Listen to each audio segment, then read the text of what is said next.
I'm going back someday, come what may, to Bluey Bayou. Frank. Yes, Brendan. If I decided to do a thing where I'd, like last time, and use a song that had Blue in it from the ages, from through the years, and change it to Bluey, would it be a good idea to choose one that I know the words? It's probably helpful. to? It's probably a good start. But, you know, this is the sort of thing you'd run by us before the show, right? Before we press record. Did I run it by you, Marty? No, Brendan. Yeah. I thought you would help me and lie. This episode of the Hammerbomb Project is called Slip, Slop, Run. I tell you what, other than that bad idea that I've had, you know what's a good idea? To talk to you guys about the children's show Bluey, because I'm hooked. Me too. That kind of sounds like an awesome idea. Let's do it right now. Hooray! This episode of Bluey is called Shadowlands. I love this episode. All right, can we get an audio hands up if you've ever played this game in real life? For real life. That wasn't audio. That was just me putting my hand up. But I don't know if you heard the wind past the microphone of me really enthusiastically. I haven't played this. Oh, you haven't? Really? No. I almost thought they invented it for the show, considering how much explanation they go into. Well, I don't know if I ever played it exactly how they're playing it, but I know as a kid that I was always in my own little world, being allowed to step on some things and not allowed to step on others. The floor is lava. Like, who hasn't played that in their lounge room? It's true. Or the classic one, you're going across some pavers and you're not allowed to step on the lines where the pavers meet. You've got to step in the middle of said pavers. But I've done it. I've done what I knew I was going to do because I love this episode so much. I was just flying into it. But we haven't had our bare bones. Oh, yeah. What Marty. are we talking about, Marty? Alrighty, so this episode is pretty much just the creators living out their desperate desire to have made a puzzle platforming video game back in the day. Potentially some form of Indiana Jones type game. If you didn't say it, I was going to. Yeah, this is the reason why Brendan loves this episode. If you didn't say it, I was going to.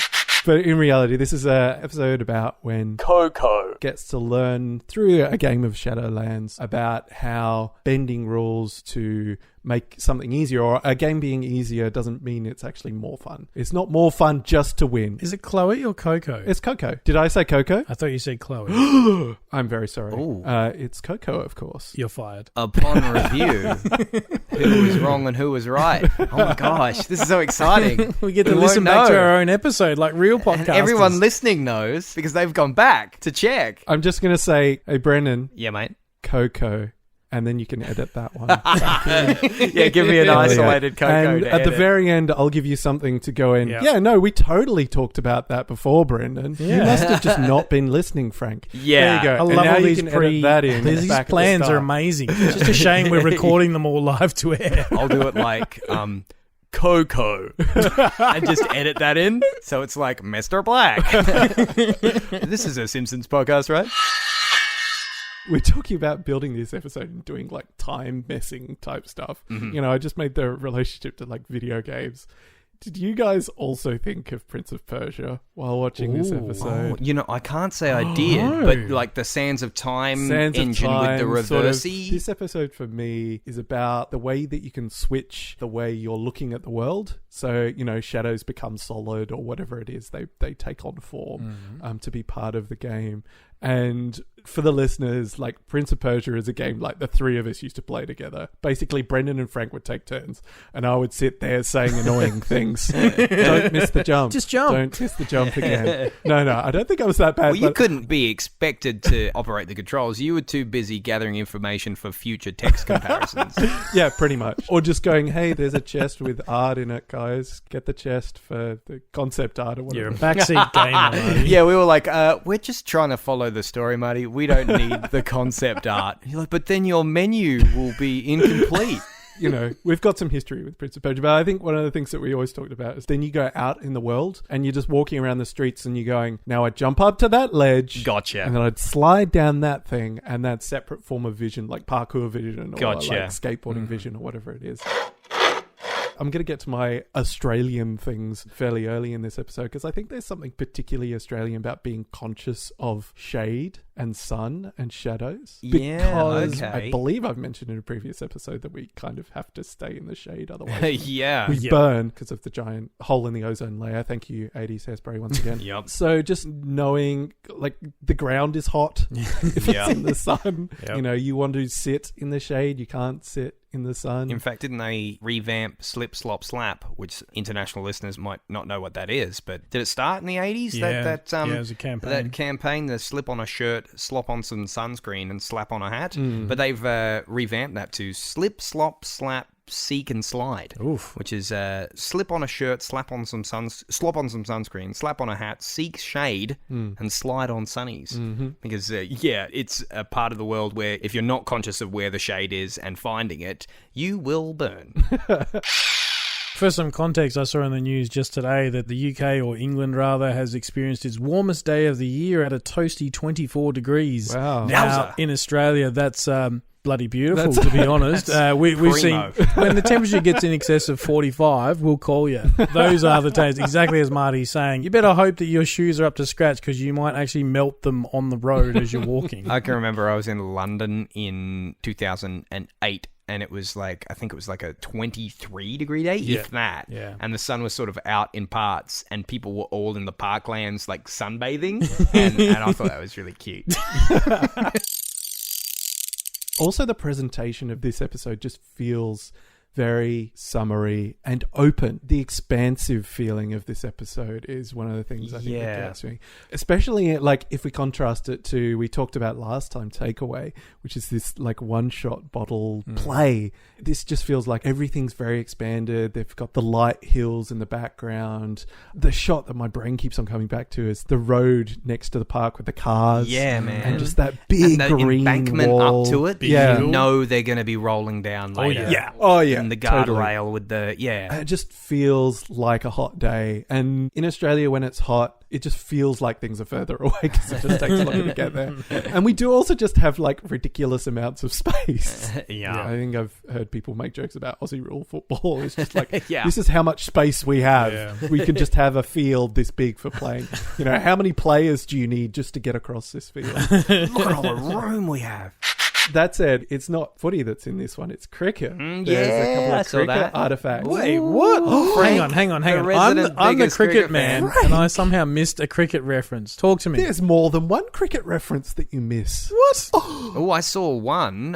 What's yours? When they're kind of creeping past that like concrete block, and there's just, there's a couple of pads and gloves sitting on top. Yep. That's the one I saw and just thought, cricket. Frank will mention that. Oh. The opening shot has got cricket nets to the right.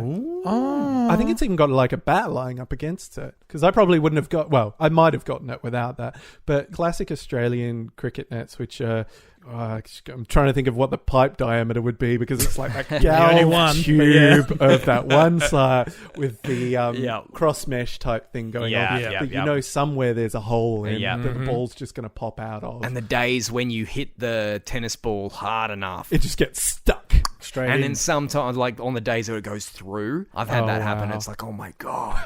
I'm like so good at cricket. That guy that I'm watching play cricket because I'm not actually playing. That's so hard. Oh man, I'm going to tell other people about how good at cricket all my mates are, but not me. This is sounding very Prince of Persia all of a sudden. I am to cricket what Marty was to our Prince of Persia nights. One of the things that jumps out to me in this episode, the animation in general in Bluey is amazing, but they do nature shots really well. In other episodes, there's establishing shots of just birds in a tree. This one, the way the grass moves with the wind and how that signifies that the clouds are coming over. You can literally every other show to do an episode like this, it'd just be a sea of green. That's what the background would be. They make it look alive when they do this, and the wind is just waving across the grass because it's long enough to see it move and stuff. And then towards the finale of the episode, if you will, when they're like, oh, how do we, get back to the cupcakes? Shout out to Chili for her amazing, I'm going to eat your cupcakes. Oh, man. That's might be my favourite line of the episode. It's the most mum delivery of any line ever been delivered. I'm going to eat your cupcakes. Speaking of animation still, sorry, you might expect the shade comes in very slowly and just sort of fades in, and they actually use it to comedic effect where it just goes, boom, it's like hitting a light switch and everything's covered in shade, and then run! I love that. When they've got details like a tree moving in the wind, and they hit the switch and go, nighttime, now. Beautiful. I'll say two things. One to that, Frank, that run moment. I'll get back to that in a moment because that's my favourite bit. I keep saying that's probably my favourite bit. You say that about 8 times an episode. But you better get used to it because, that's my thing when it comes to Bluey. But going back quickly to what you were saying, Marty, about the video game sensation of, playing a lot and then going back to the real world and taking a while to get out of the way of thinking of the environment within the game.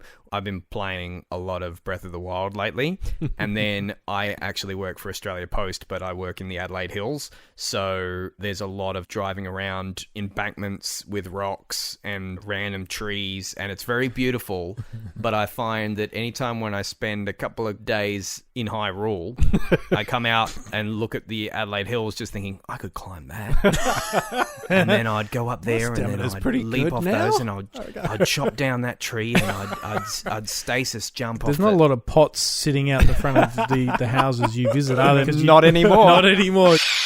And the other thing that I can't forget to mention is that, going back to what you said, Frank, the timing in that run moment where they're just about to give up. The whole thing is like testing those rules and change the rules. And Bluey can't explain why rules are important.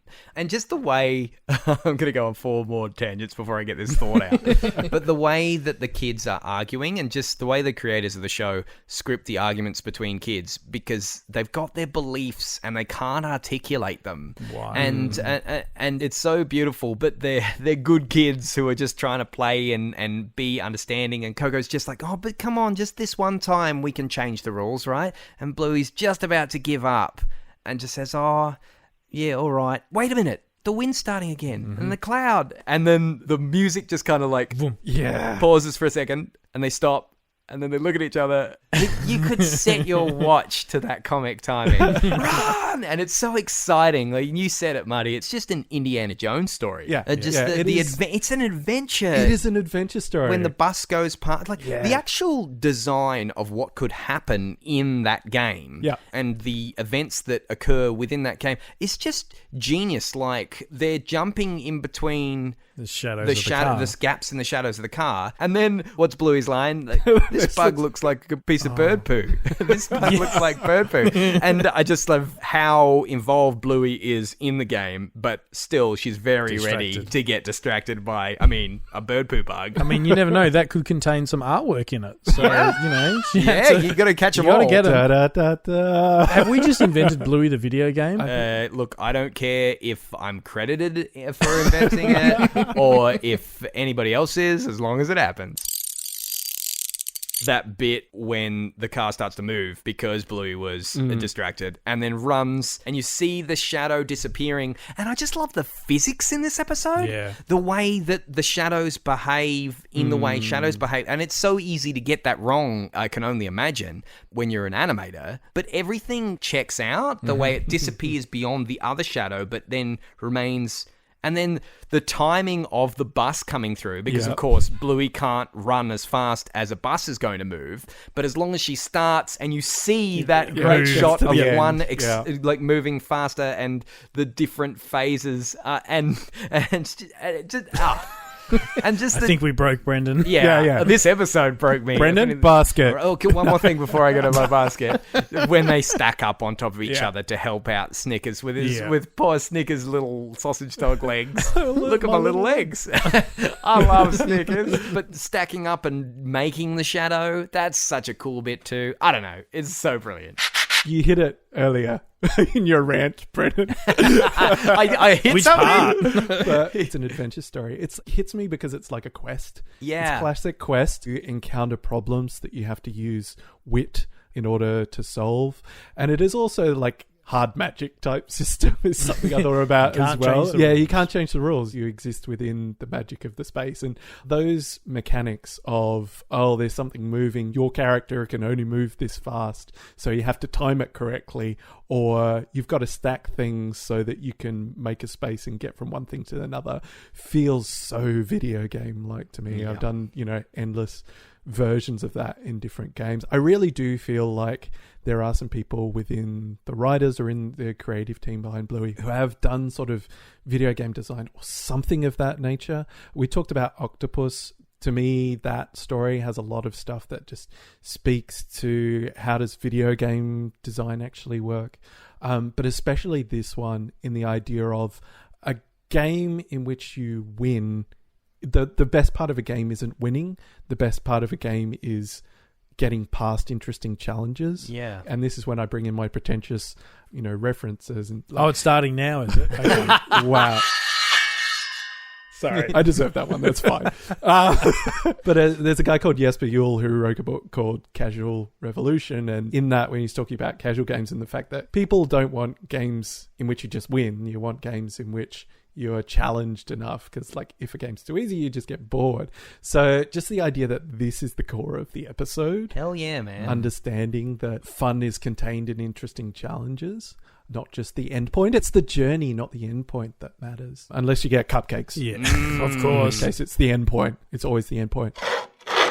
And I think that comes back around right at the end with Coco when they are playing, what's the time, Mr. Wolf? Yes. And Bluey's like, no, Coco's just going to make it really easy. And she's so busy being despondent Never about gonna this do it. that Coco says, dinner time, and then she gets caught out, basically. Bluey doesn't even get a chance to finish her line. In fact, it overtakes in a really clever way. She says, no, Coco always leaves it right to the last minute before she says, dinner time! And there's that final zoom in. It's Yeah. like almost like a Spielbergian contra zoom. Yep. And you see everyone leaving and just Bluey's the caught joyous horror on Bluey's face. Like, ah! She throws her cupcake. You see her cupcake fly out of her hand.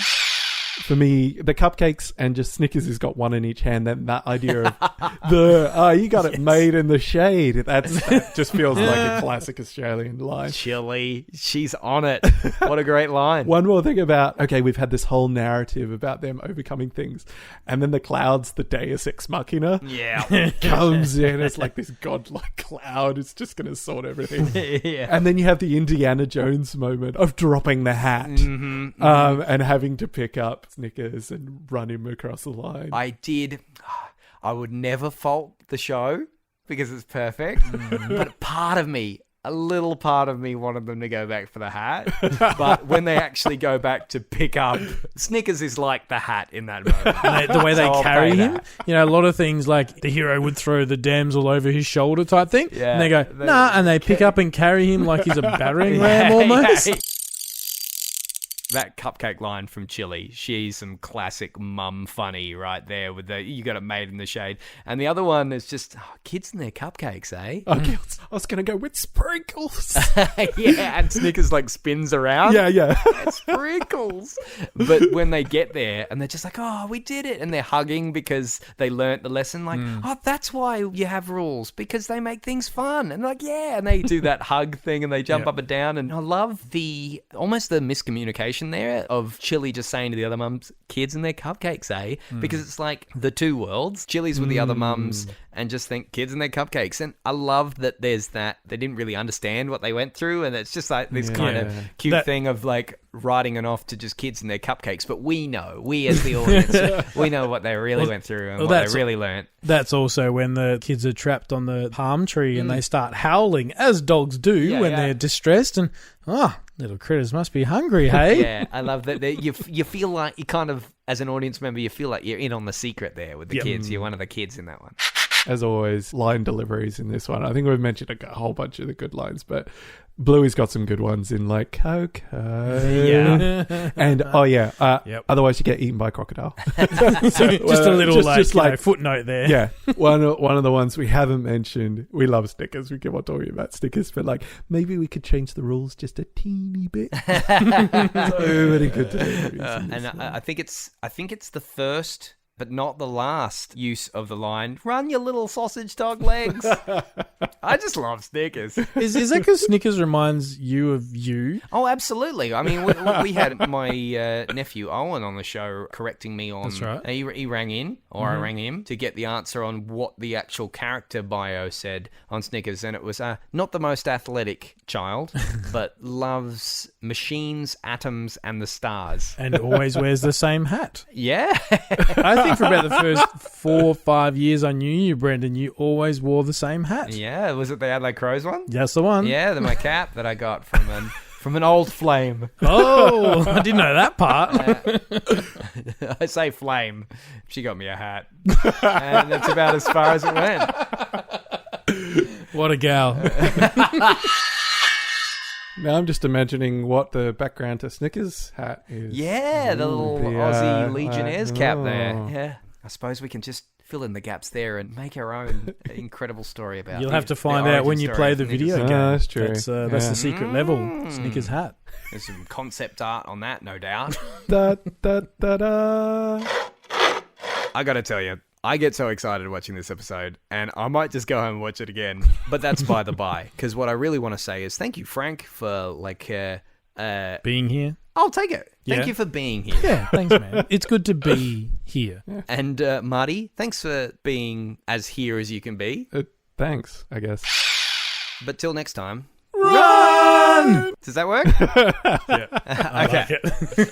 I think so. And I'll be running to Hammerbarn for cheap shovels, as Snickers would say, in another episode. So Frank's rolling up right now. So I'm going to roll this up, or wrap it up, should I say.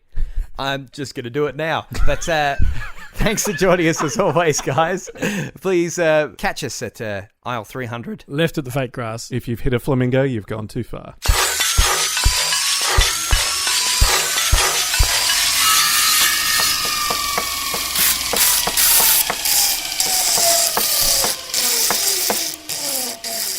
So in reality, this is an episode about when Chloe gets to learn through a game of Shadowlands. Huh? It's Coco. Did I say Coco? I'm very sorry.